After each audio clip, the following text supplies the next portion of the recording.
जब रमा का विवाह एक प्रतिष्ठित और संपन्न परिवार में तय हुआ, तब मन में अजीब सी कशमकश थी कि मेरी उम्र तो छोटी है, इतना बड़ा संयुक्त परिवार है, मैं कैसे इस परिवार का सामंजस्य बैठा पाऊंगी।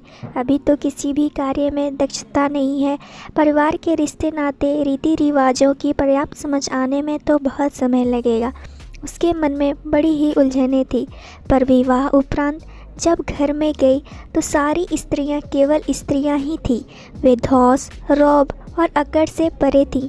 उन्होंने रमा से कहा कि सारे रिश्ते बाद में आते हैं, हम सबसे पहले स्त्री हैं। तुम्हारी सास, जेठानी और ननद बाद में। तुम सबसे पहले इस घर में सहज हो जाओ। यहाँ पर कोई भी तुम्हें किसी भी तराजू में तौलने वाला नहीं है। वह अपनी हर छोटी से छोटी समस्या परिवार में रहने वाली स्त्रियों को बताती और सभी मिलजुल कर उस समस्या का समाधान करते। वहाँ पर सभी का सबसे बड़ा गुण माफ़ करना था। पुरानी बातों को छोड़कर कुछ नया सोचना था। सभी अपने कार्यों में व्यस्त रहते। रमा अपनी माँ से कहती कि मेरे ससुराल में सुंदरता, गुणों और अवगुणों को तौलने के लिए कोई तराजू नहीं है। सास अपनी पुरानी कहानियाँ नहीं सुनाती कि मेरे ज़माने में ऐसा होता था, मैंने यह किया था, मैंने वह किया था। जेठानी अपनी श्रेष्ठता नहीं सिद्ध करती कि मैंने इस घर को संभालने में इतने वर्ष झोंक दिए। ननद हर समय मान सम्मान की दुल्हाइयाँ नहीं देती। हर कोई मुझे सहज महसूस कराने में लगा रहता है। माँ, यदि हर परिवार में ऐसी ही परंपरा स्थापित हो जाए तो हर लड़की अपने परिवार को आसानी से अपना लेगी।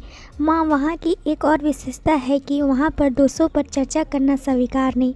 दोषों पर ध्यान केंद्रित करने से उन्नति रुक सकती है, पर समाधान और चिंतन करने से हमारी दृष्टि विकसित होती है। वहाँ पर अपनी गलती को स्वीकार करके हल्का महसूस करने पर भी बल दिया जाता है। माँ, मैं भी अपने ससुराल के सहयोग के साथ आगे बढ़ना चाहती हूँ, अपनी सोच को उदार बनाना चाहती हूँ।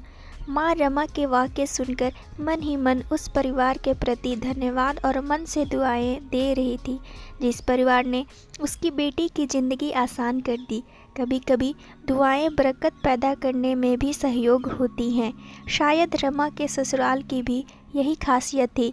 रमा की माँ मन ही मन ईश्वर को धन्यवाद दे रही थी कि बेटी की सोच और परिवार की सोच में कितना अच्छा तालमेल दिखाई दे रहा है।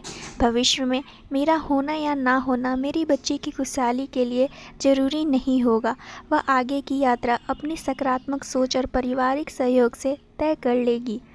तो दोस्तों, इस लघु कथा से यह शिक्षा मिलती है कि यदि परिवार में स्त्री अपनी सोच विस्तृत कर ले तो समाज में बड़ा बदलाव हो सकता है और मानवीयता के मस्तक से कलंक का बोझ हमेशा के लिए हट सकता है। रमा के परिवार वालों की अच्छी सोच की वजह से वह आगे बढ़ रही थी। तो दोस्तों, कमेंट करना मत भूलना।